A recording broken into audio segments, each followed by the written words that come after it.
آئیے نماز عید کا طریقہ سماعت کر لیں۔ نماز عید ادا کی جائے گی، اس کی نیت یہ ہے، نیت کی میں نے نماز عید الفطر ادا کرنی، واسطے اللہ کے، منہ میرا طرف کعبہ شریف کے 6 زائد تکبیروں کے ساتھ پیچھے اس امام کے یہ کہتے ہوئے آپ، امام صاحب جب تکبیر کہیں گے تو آپ بھی تکبیر کہہ کے اللہ اکبر کہہ کے ہاتھ کو احناف کے اصحاء اور راجح مسلک کے مطابق اپنی ناف کے نیچے ہاتھ کو باندھ لیں گے، ٹھیک؟ نیت کے بعد، تکبیر تحریمہ کے بعد اگر آپ یہ نیت نہ کر سکیں تو نیت دل کے ارادے کا نام ہے۔ آپ صرف اپنے دل میں یہ ارادہ کر لیں کہ میں عید الفطر کی نماز اللہ کے لیے اس امام کے پیچھے ادا کروں، صرف دل میں ارادہ کر لیں، نیت ہو گئی، اس لیے کہ اصل نیت دل کے ارادے کا نام ہے۔ اللہ اکبر کہا جائے گا تو آپ بھی اللہ اکبر کہہ کر ہاتھ کو باندھ لیں گے۔ اس کے بعد ثنا پڑھی جائے گی۔ ثنا پڑھنے کے بعد قرأت سے پہلے، ثنا کے بعد اور قرأت سے پہلے 3 تکبیریں ہوں گی، جو ہمارے معمول میں نہیں، وہ معمول سے ہٹ کر ہے، وہ 3 زائد تکبیریں ہوگی۔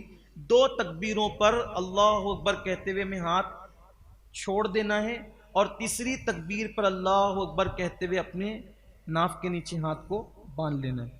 پہلی رکعت میں قرأت سے پہلے تکبیر ہوگی 3 تکبیر، 2 تکبیروں میں کانوں کی لو تک ہاتھ لے جا کر کے ہاتھ کو 2 تکبیروں میں چھوڑ دینا ہے اور تیسری میں باندھ لینا ہے۔ پھر اس کے بعد قرأت ہوگی، رکوع سجود ہوں گے، جیسے ہم کرتے ویسے ہی کریں گے۔ پھر دوسری رکعت میں قرأت کے بعد، پہلی رکعت میں قرأت سے پہلے 3 تکبیریں ہیں اور دوسری رکعت میں قرأت کے بعد 3 تکبیریں ہیں۔ اس میں یہ کرنا ہے کہ تینوں تکبیروں میں کانوں کی لو تک ہاتھ لے جا کر کے چھوڑ دینا ہے۔ یہ 3 زائد تکبیریں دوسری رکعت کی، اور چوتھی تکبیر ہمارے معمول کی تکبیر ہے، وہ تکبیر رکوع کی تکبیر ہے، تو رکوع کی تکبیر کہتے ہوئے رکوع میں چلے جانا ہے۔ یہ 6 تکبیریں جو زائد ہے یہ واجب ہے۔ اگر اللہ نہ کرے کبھی امام سے اس میں چوک ہو جائے، بھول ہو جائے، تو امام کو اس پہ ہمیں لقمہ نہیں دینا چاہیے، بلکہ ہمیں امام کی متابعت کرنی چاہیے، یعنی کہ امام نے اگر چھوڑ دیا تو ہم نے بھی اسے چھوڑ دینا ہے، اس پہ لقمہ نہیں دیا جاتا، کیونکہ یہ واجب ہے، اور واجب چھوٹ جائے تو پھر امام چلا جاتا ہے فرض کی طرف، قرأت کر رہا ہے تو وہ بھی فرض کی طرف گیا ہے، رکوع کر رہا ہے تو وہ بھی فرض کی طرف گیا ہے، تب اس کو آپ واپس نہیں بلا سکتے اور وہ واپس نہیں آئے گا، اس لیے آپ جو ہے وہ اسی کی مطابعت کریں گے۔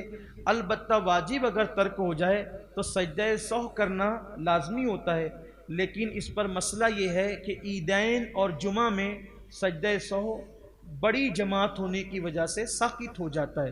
کبھی کبھی عیدگاہوں پر، مسجدوں میں امام سے تکبیر چھوٹ جاتی ہے بھول سے، تو لوگ کہتے ہیں نماز دوبارہ پڑھو، پھر جھگڑا ہونے لگتا ہے، کیونکہ مسئلہ معلوم نہیں ہے۔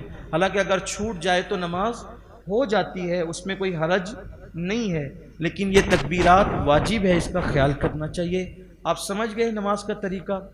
نماز پھر جب دوسری رکعت میں 3 تکبیریں زائد ہوگی، پھر رکوع کر لیا جائے گا، پھر اس کے بعد سجود ہوں گے، اور قاعدہ اخیرہ میں ہم جو تحیات، درود ابراہیمی، دعائے معصورہ پڑھتے وہ سب پڑھیں گے، اور پڑھنے کے بعد جب سلام پھیر دیا جائے گا تو آپ اپنی جگہ پہ بیٹھیں گے، خطبہ سنیں۔ یہاں بھی کبھی کبھی ایسا ہوتا ہے کہ لوگ خطبہ چھوڑ کر جانے لگتے ہیں، خطبہ سننا واجب ہے۔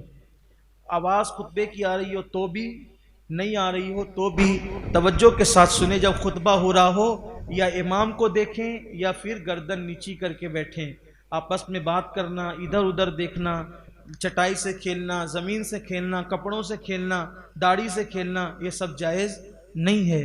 اور پھر جب 2 خطبے ہو جائیں تو دونوں خطبے کے بعد دعا ہوگی، اور وہ دعا بہت مقبول ہوتی ہے، دل کھول کے مانگیں، کیونکہ جب کریم کہہ رہا ہو، جواد کہہ رہا ہو جو مانگو تمہیں عطا کروں گا، تو پھر مانگتے کیوں نہیں؟ خوب مانگو اللہ سے۔ اللہ تعالی ہم سب کے حال پہ رحم فرمائے۔ گفتگو کے درمیان اگر کوئی غلطی ہو اللہ تعالی معاف فرمائے۔